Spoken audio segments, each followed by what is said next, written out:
சமுதாயத்தில் அதிக இன்னல்கள் உருவாவதற்கு உண்மை காரணம் என்னவெனில் மனிதர்கள் அதை எதிர்க்க துணியாமல் மௌனமாய் இருப்பதே காரணம்.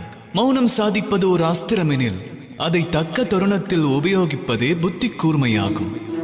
நிரந்தர மௌனம் சாதித்தால் பல சுதந்திரங்கள் வாழ்வில் பறிபோகும். பிறகு பணிந்தே வாழ்வது தம் அனைவரின் சுபாவமாகி அதுவே தமது வாழ்வாகிவிடும்.